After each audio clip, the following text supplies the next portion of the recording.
Wow! Isn't this amazing? Even the weather has blessed us today. Good evening, and welcome to Washington, D.C. It is my great pleasure and honor to stand with you today in front of the U.S. Capitol with the memorials of great Americans like Washington, Jefferson, and Lincoln bearing witness to our efforts today.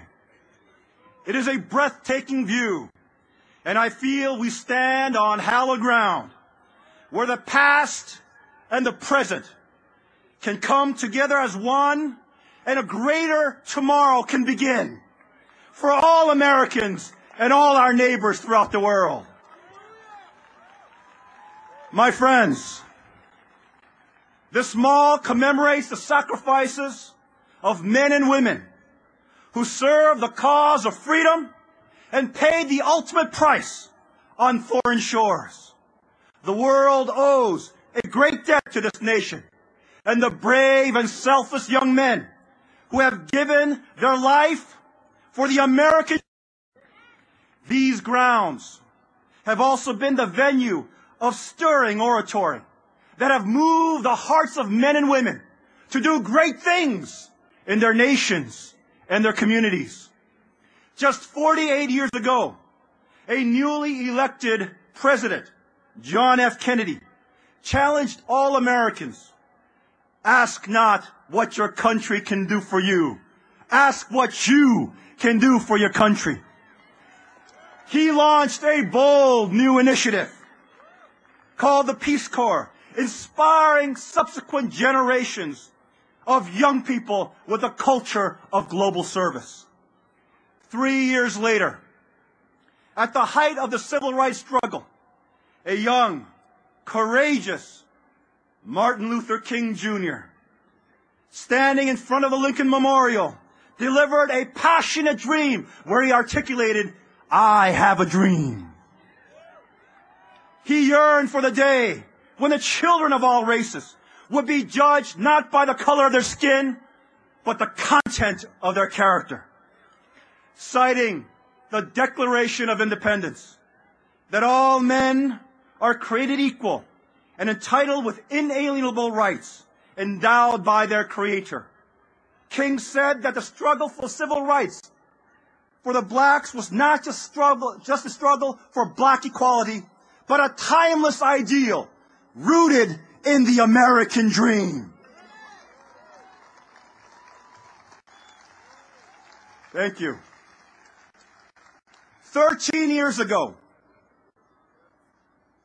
a relatively unknown Korean spiritual leader delivered a message to more than 300,000 Americans right in front of the great Washington Memorial, and declared that the American dream was not the dream of just America alone, but the dream of all mankind.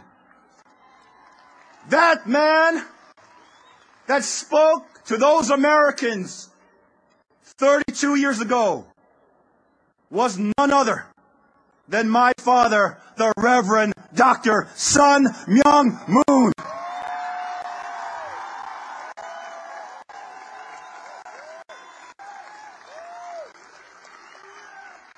I would like to share with you a prophetic statement he made that night over 3 decades ago.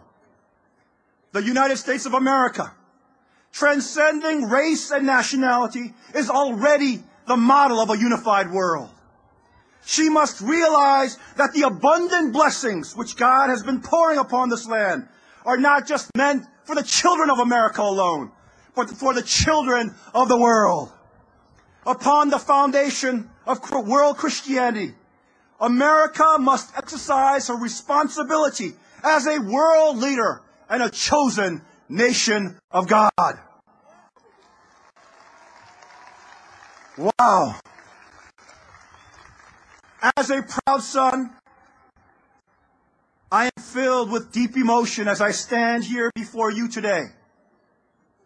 I was 7 years old and in the audience when my father delivered this prophetic message.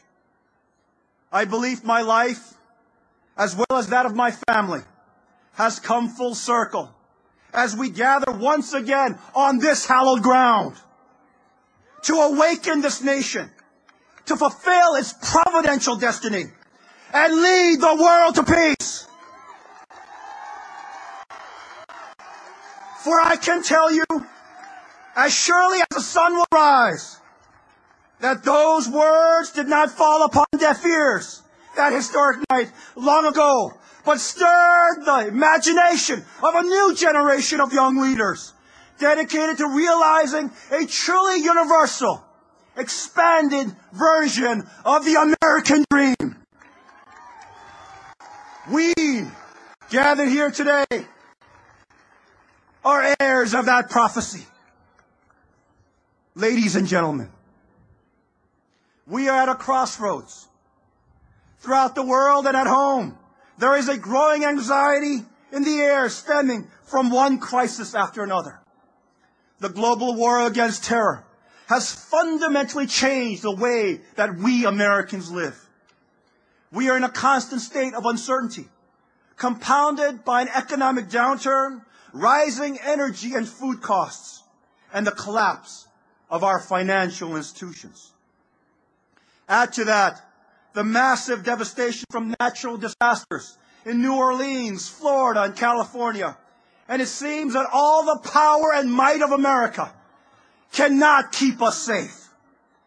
There are those who are looking towards the presidential election in November to fix the problems of our nation and the world.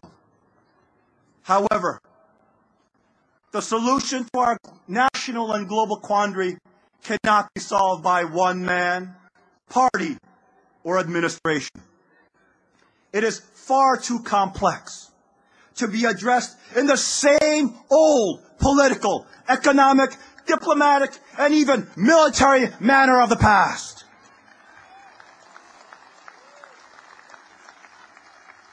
We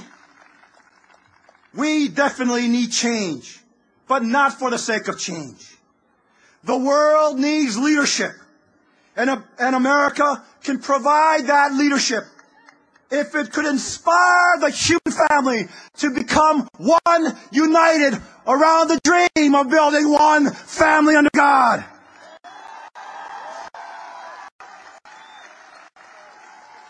Let us be bold and dare tonight to dream big. Let us dream the greatest dream of all. I want to share with you a vision for America. It is a vision rooted in our founding principles and in our nation's vision to build one nation under God. Yet it takes it one step further to a more universal vision of one family under God. It is a dream for all Americans and all people of faith. And most of all, I firmly believe that it is the dream of God.